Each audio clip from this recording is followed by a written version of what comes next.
কি রে, তোকে গত 2 দিন ধরে আমি কল করতেছি, মেসেজ করতেছি, তোর কোনো রেসপন্সই নেই। পাশে গিয়ে আন্টিকে জিজ্ঞাসা করলাম, বললো তুই নাকি অসুস্থ। ক্যাম্পাসে গিয়ে শুনে রেস্টুরেন্টে এসে বসে আছিস কেন? তুই কি জানিস যে আমার রিয়ার সাথে এখন আর কোনো যোগাযোগ নাই, সম্পর্ক নাই, কথাবার্তা বলি না? জানবি কিভাবে?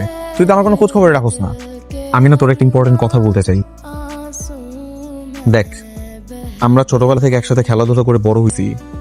আমি তোকে ছোটবেলায় আমার বন্ধু মনে করলেও আমার কাছে মনে হয় আমাদের যে বন্ডিংটা শুধু বন্ধুত্বের না, আমার কাছে মনে হয় আমি না তোরে ভালোবাসি।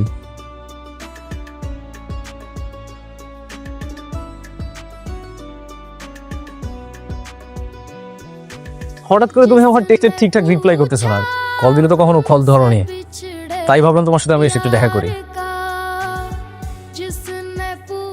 এই ছেলে কে? ফ্রেন্ড? মানে কি, তুমি কথা বলতে পারো না? কই, আমাকে তো আগে কখনো বলো নাই। তুই যে কথা বলতে পারিস না এটাও জানে না? আমার সাথে তুমি যখনই কলে কথা বলতে চাইতা আমি বলতাম আমি কথা বলতে পারবো না।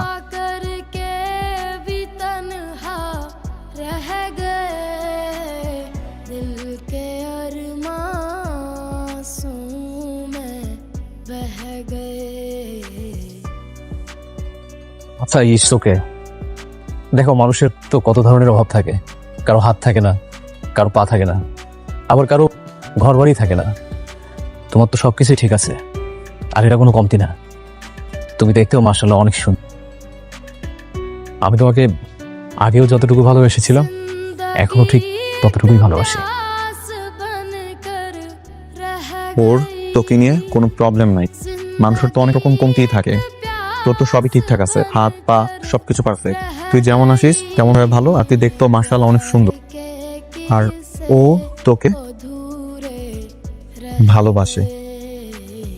प्यार के किस्से अधूरे रह गए, हम वफा कर